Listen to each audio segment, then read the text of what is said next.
There was a version of you who believed something simple, that if you loved people well enough, they would love you back the same way.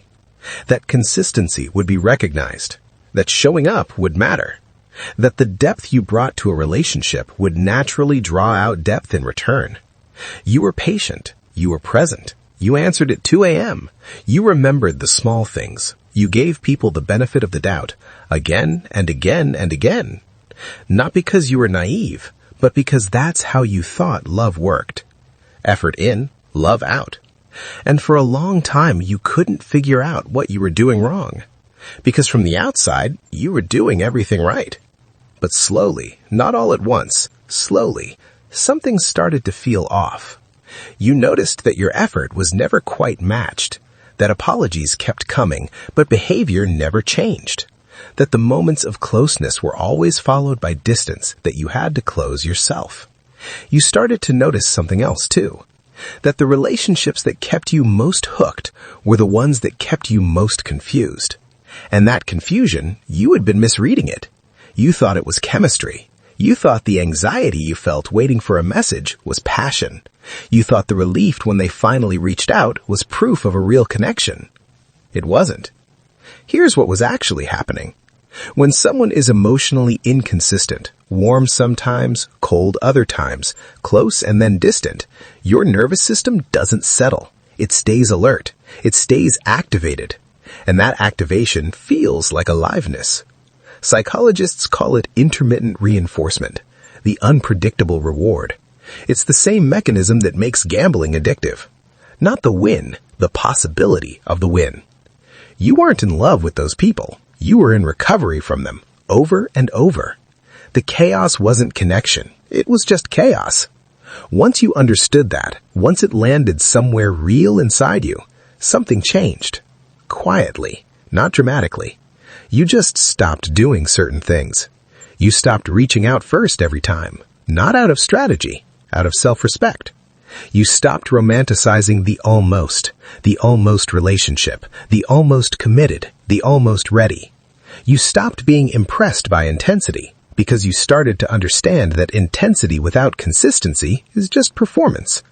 You stopped mistaking someone's unpredictability for depth, and you started asking a different question after spending time with someone. Not, do they like me? Not, did I say the right things? Not, are they going to text me back? But simply, how do I feel right now? Calm or unsettled? Safe or anxious? Clear or confused? That shift seems small. It is not small. It changes everything about who you allow close to you. But here's the part no one talks about. After that shift, life gets quieter. The late-night emotional conversations stop. The almost relationships fade. The dramatic connection, the kind that used to feel like proof you are alive, that stops too. And you look around and it feels like everyone else is moving forward. You open your phone and there are engagements, anniversaries, trips for two, photographs of people who look like they've figured out something you haven't. And you sit with a strange stillness. Not happy, not devastated, just still. And in that stillness, a doubt starts to grow. Maybe I'm too difficult now. Maybe my standards are too high. Maybe I've been alone so long I don't know how to let someone in anymore. I want to speak directly to that doubt. What you're experiencing is not stagnation. It is refinement.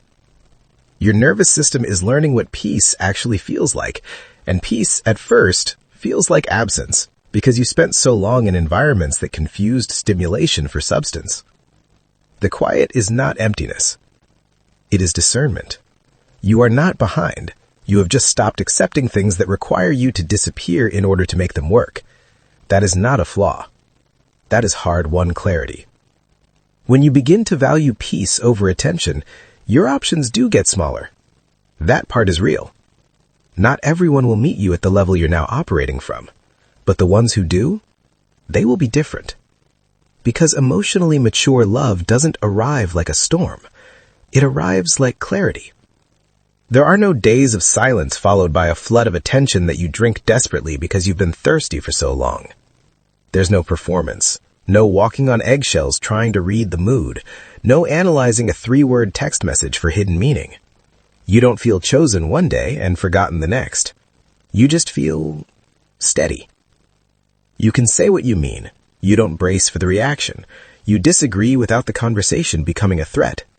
You have space to be uncertain, or tired, or difficult on a Wednesday, without it costing you the relationship. It doesn't feel like fireworks.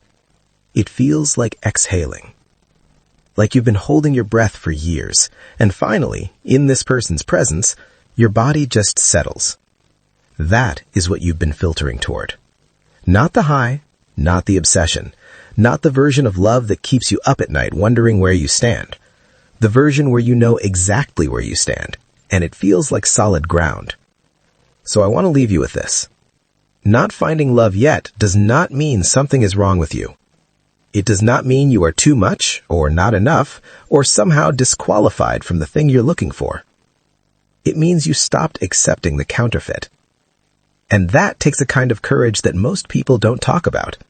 The courage to stay empty-handed rather than full of the wrong thing. Your peace is not a consolation prize. It is the foundation. And the right person will not ask you to trade it. They will be built to meet it. Be patient with this version of yourself. It is the most honest one you have ever been.